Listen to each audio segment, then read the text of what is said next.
Welcome to Cut the Crop, keeping you in the know about everything you grow.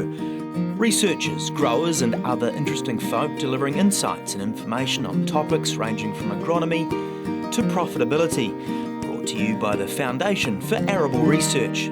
Hello and welcome. My name's Alison Stewart and I'm your host of this session of Cut the Crop. And today we have the new chair of the Board of FAR, Steven Bierema. Welcome, Steven. Thank you. Yeah. So you've been in the job now for, I was just saying before, 8 months. I can't believe that it's been that long.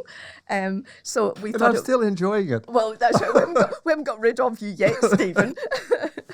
And so it seems like a good time. I mean, you've had your little honeymoon period where, you know, sort of we've sort of not overloaded you with too much.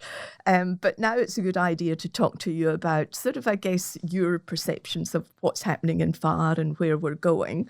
But let's start off with, because I mean, some growers may not necessarily know your background. So let's just start off with you giving a little bit of a background of who you are and where you've come from.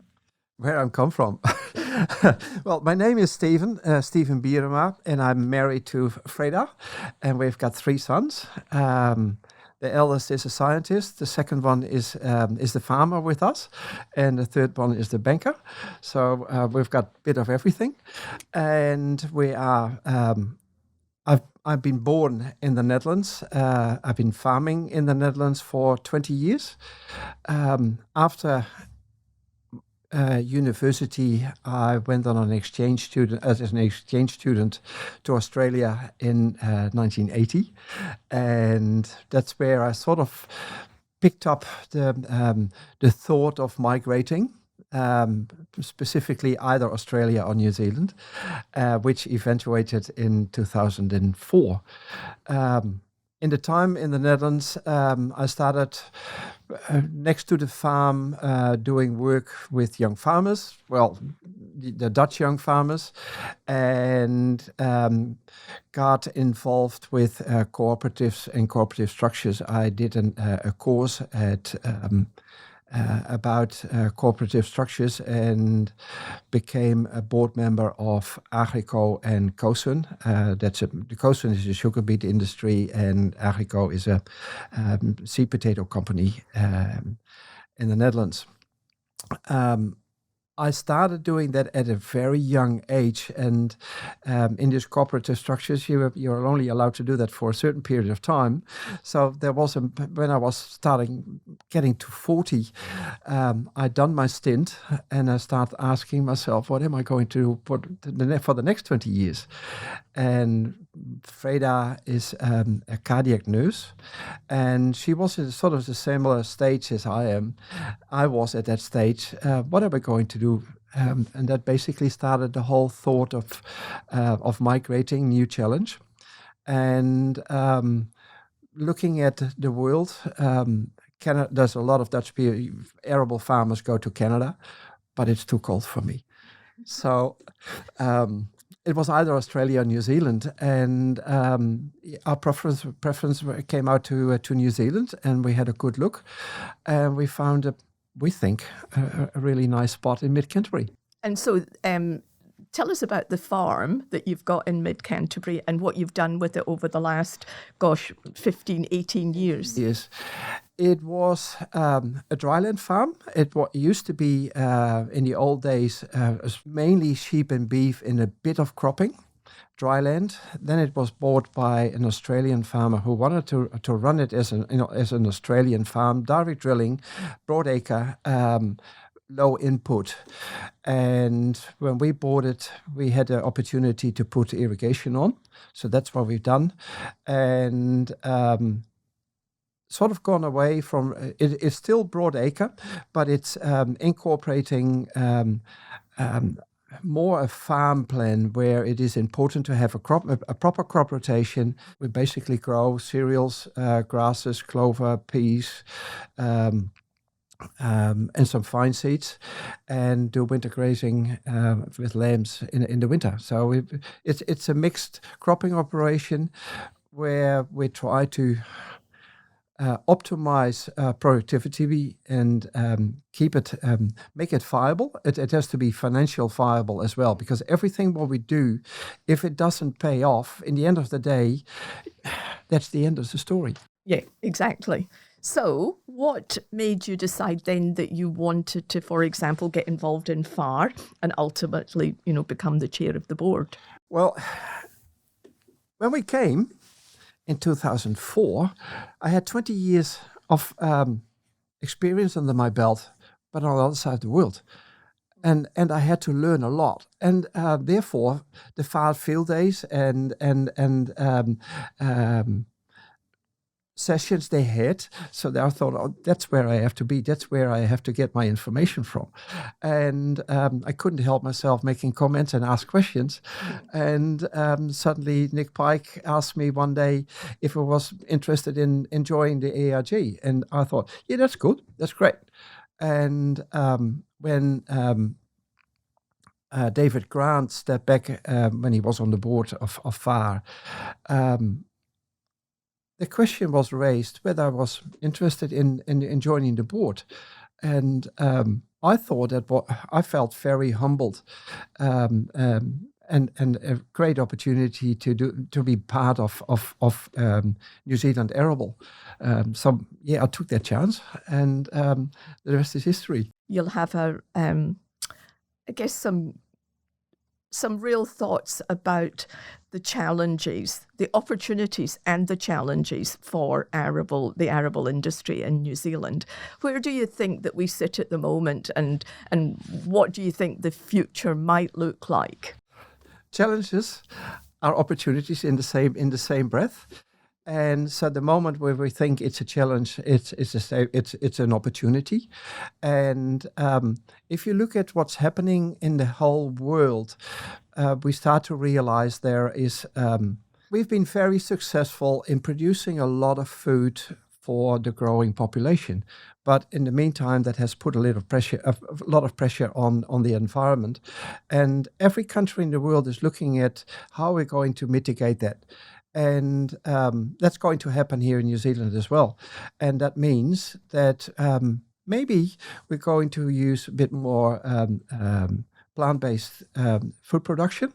And there's also within arable industry, we have to reduce our inputs because in reality, as I see it, fertilizer and chemicals is not a goal. Our goal is to produce food. And it's only a part of it. If we can come up with a better strategy to do it better, why not? What is our purpose? What is our goal? What do we want to achieve? And we want to achieve viable arable farms. Yeah. I mean, research is one of those things where you're absolutely right. If every single thing that we did, worked out, then we clearly haven't been challenging ourselves enough with the research, because research is all about learning from your mistakes and improving on, the current situation. So with respect to, what's the FAR board going to focus on over the next couple of years to support the industry? We have to make sure that we have got a prudent budget, and that we have the proper financials right, so we can do the maximum research and the important research which is necessary to go ahead. Because in reality, what our goals are, that we deliver and the research which gives farmers in 10 years' time the tools to change make use on their farm when they need it. And that's always the tricky one, because it's hard to, and therefore we need to have those strategy meetings every 4 or 5 years to basically see, are we still on track? Are we? Do we have to change our tack a bit, or our approach? Do we have to change that? Because it's always blue sky. What we're doing as a board, it is you're running the business, so that's a governance. But setting the goals for the researchers is a bit of stargazing. What is going to be the thing in 10 years' time? Yeah, and it's getting the balance around, meeting the needs of the growers at this moment in time, but also thinking about what are the challenges coming up and doing the research so that, as you say, in 10 years' time, we've kept all of the options open for growers so that they can still farm profitably. And sometimes, sort of that means taking, risks and trying out things and doing things that maybe at this moment in time, the growers don't necessarily see the value, but in 10 years' time, they'll reap the benefit. Because if you look at how quickly the world, also New Zealand has changed, because we recognized a couple of years ago, yes, we're going to have the research. We basically made a chart, a pie, where we said, okay, part is just the normal research where we normally do, but also environmental and compliance. We saw environmental and compliance, we saw that coming, but we never realized it was coming so quick and fast. And although, it seems as if, an awful lot seems to be coming down the track for New Zealand growers and farmers, that's because we want to be always leading the world, and the environmental sustainability is the global driver now for, the major food companies. And if we want to be, sort of able to say that we are world leading, farmers and growers, we have to be showing that we're addressing all of these issues. But we are also proud of being completely free trade and gives us opportunities to produce things what the world wants. You can't have the cake and eat it. Yeah. So you've just been back to the Netherlands, and you hadn't been back for a while. What were some of the insights that you picked up along the way? Because, as you say, there's a lot going on in the rest of the world, and some of it is pretty ugly. It's pretty ugly. False information, disinformation is strife. That's a sort of what worries me, because what I saw in the Netherlands is that, and that can happen out here as well, where somebody challenged the government about their environmental compliance and regulations, and he went to a high court in the Netherlands and won it, and therefore the government had to make changes in the environmental space, and the result will be that, well, they're thinking about 30% reduction in animals in the Netherlands, so which is substantial, and a lot of people are very, very upset. It's partly also the result. It's not. It's a tricky one. What's the chicken and the egg? Whether the government has been strict enough about the environmental regulations, or have the farmers intensified too much, and that's a thin line. And like in the Netherlands, it's a small country, small farms, so farmers and land prices incredibly high. We've been lucky in that regard. That in New Zealand, land prices are not that ridiculously high. If that high, farmers are not able to buy land. So what they do is intensify and then bring in food. And they have got a massive oversupply. They're exporting manure. So it basically tells how intense that farming practice is, and that does have environmental impact. And so you can see that happening. And if we're not careful, we can fall into that trap as well. So I think that's part of our obligation of FAR, to make sure that we facilitate research and support our farmers and give farmers our tools to make it to keep their farms viable and profitable without going over the line. Which is, it's a challenge. That is a challenge. It is a challenge. It's a challenge for anybody who is trying to produce food and feed, off the land. Because in reality, and that's a bit political, I think we as farmers, we have been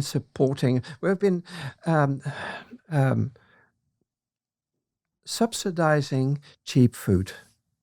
because we've been all the time the prices were down, we increased our food production. But there's one loser. There's the environment, and in ourselves, in our families.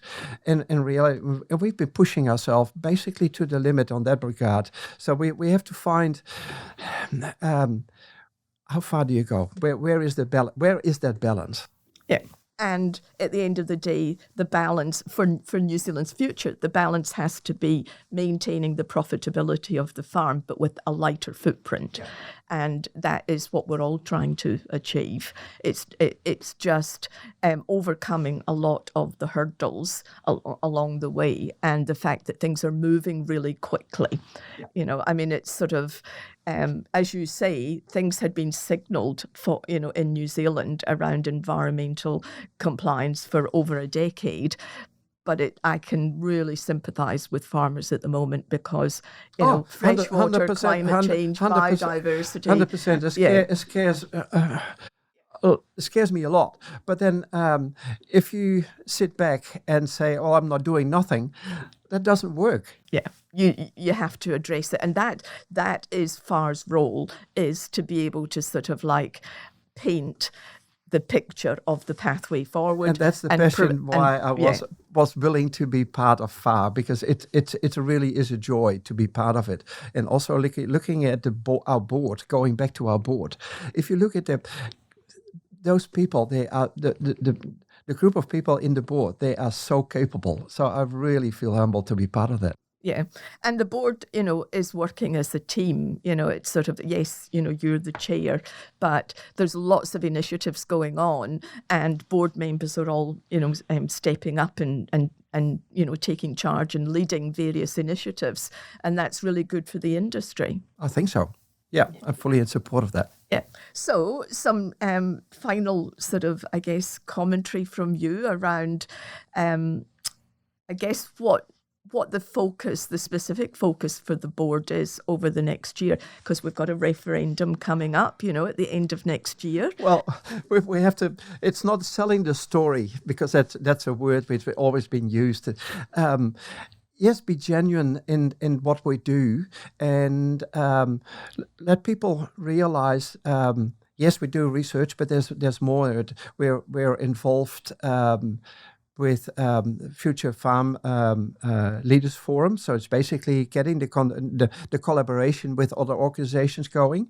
Try to get in good contact, staying in good contact with the government. It doesn't matter which government it is, but having that contact and having the discussion, and so we're able to also tell our story to the government, because politicians come up with plans, and sometimes you think, yeah, okay, some of these ideas are good, some of them are completely crazy, but then you have to sell the story why that wouldn't work, or we could come up with a better plan. And that is a challenge obviously for Arable, because Arable is such a diverse, sort of fairly sophisticated, complicated, eclectic mix of sort of, systems. Yeah. And, not surprisingly, a lot of people that work in government agencies don't understand the complexity. And that's why, as we try and get, those government agencies, those politicians out onto Arable farms. But also getting our colleague organization from beef and lamb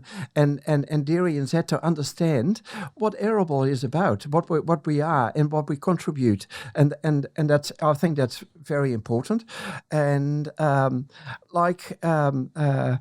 security, our border security when it comes to invasive species. Well, we've seen what happens if we do get blackgrass or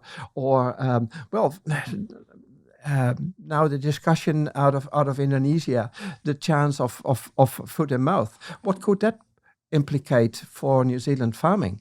So all these sort of things are important, that we are part of that and give our arable perspective on those things, on those items. That's right. I mean, I think the arable industry, it was, I won't say sort of, flying under the radar, but it tended to keep itself to itself. But we can't do that now. We have to be round the table with all the other sectors talking about all the issues. Yeah. Otherwise, you end up, with policies that don't make sense and potentially could have perverse outcomes.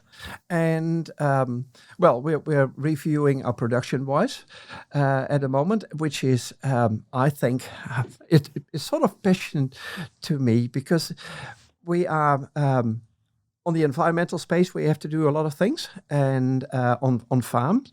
But production-wise is about knowing what it costs, what we're doing, knowing what your numbers are, because I am convinced that if we have got a better insight in our financial structure, what we're doing, what our cost structures are, we can make changes without having to change a lot of things on farm, but it's just making the decisions different.